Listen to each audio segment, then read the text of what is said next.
Welcome to Tripura Info News Update.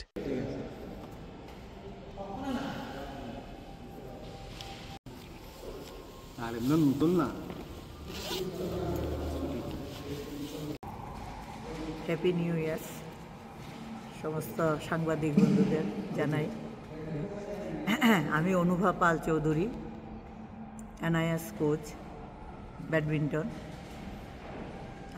আমি একটু আমার সম্বন্ধে একটু বলি। 1991-এ আমি সরকারিভাবে ক্রীড়া যুব বিষয়ক দপ্তরে 1991-এ আমি জয়েন করি। এনএসআরসিসি আমার পোস্টিং ছিল ব্যাডমিন্টন হলে।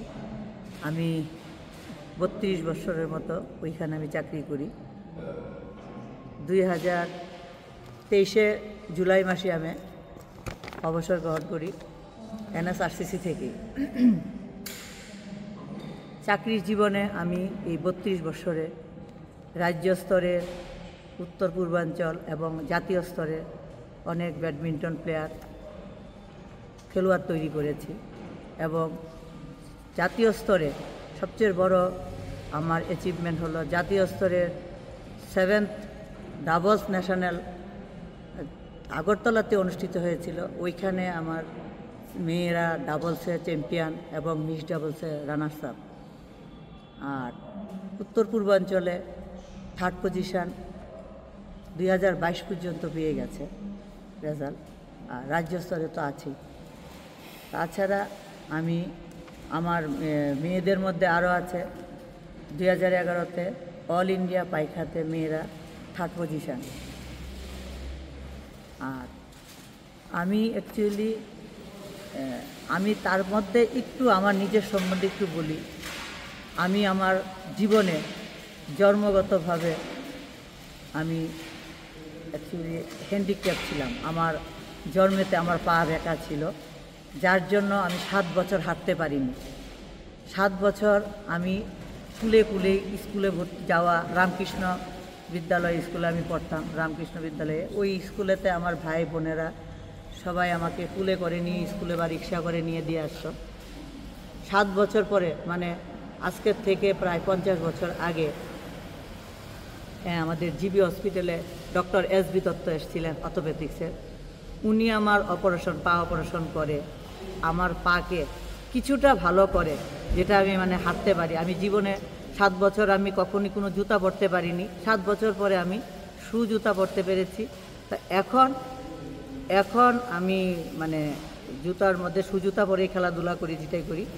সেই 7 বছর পর থেকে ডাক্তার এসবি দত্ত আমার বাবাকে বলেছিলেন যে ওকে যেন খেলাধুলাতে রাখে, কারণ পার যেন তার স্ট্রেংথ আসে, সব কিছু হয়।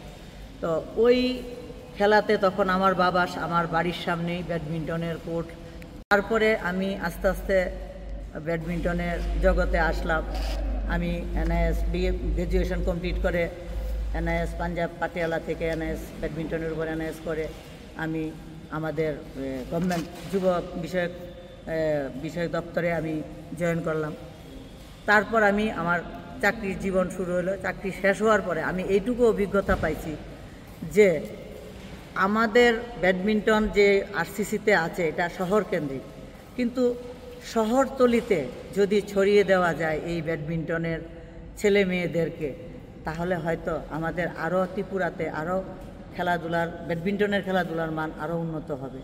সেই চিন্তাধারা করে আমার নিজেরই একটা কাশীপুরস্থিত জায়গাতে আমি রিটায়ারমেন্টের পরে আমার জীবনের যা আমি অর্থ পেয়েছি, সেই অর্থটা এখানে এই অনুভা ব্যাডমিন্টন একাডেমিতে দিয়ে আমি একটা ব্যাডমিন্টন 2 কোর্ট যুক্ত একটা ব্যাডমিন্টন কোর্ট করেছি। এবং আমি সবচেয়ে থেকে বড় আশা রাখি যে আমাদের এই ব্যাডমিন্টনের মধ্যে আমাদের যে সিনিয়র ছেলে মেয়েরা, তারা যেন এসে আমাদের এই ব্যাডমিন্টনের একাডেমিতে আমাদের বাচ্চাদের যাতে সাহায্যের হাত বাড়ায়, তাহলে আমি আরও বেশি খুশি হব। আর আমি আরেকটা জিনিস রাখছি যে আমি আমার এই ব্যাডমিন্টনের যে সামার ভ্যাকেশান বা কোনো ভ্যাকেশান বা 3-4 মাস অন্তর অন্তর বাইরের থেকে যদি আমি 15-20 দিনের জন্য কোনো বাইরের কোচকে এনে এখানে ক্যাম্প করাতে পারি, আমি মনে করি আমাদের এখানের বাচ্চারা আরও বেশি ভালো রেজাল্ট করবে ব্যাডমিন্টনেতে। তো এই আশা রেখে আমি আমার সবার আর তাছাড়া আমি আমার নিজের জীবনের মধ্যে এই যে 7 বছরে হাঁটার পর না পারার পর আমি যে অপারেশনের পরে হাঁটা শিখে যে আমি খেলার জগতে আসলাম, সেই খেলার জগতের মধ্যে আমি টানা 12 বছর স্টেট চ্যাম্পিয়ন ছিলাম এবং জুনিয়র ন্যাশনালে কোয়ার্টার ফাইনালিস্ট ছিলাম, all India university semifinalist, north ইস্টের gold medallist.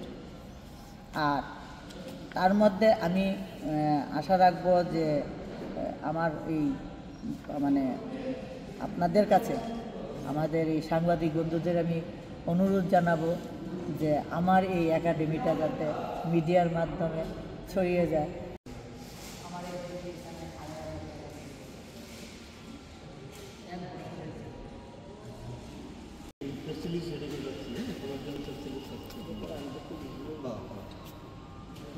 Subscribe to Tripura Info and press the bell icon so that you never miss any latest updates and news on Tripura.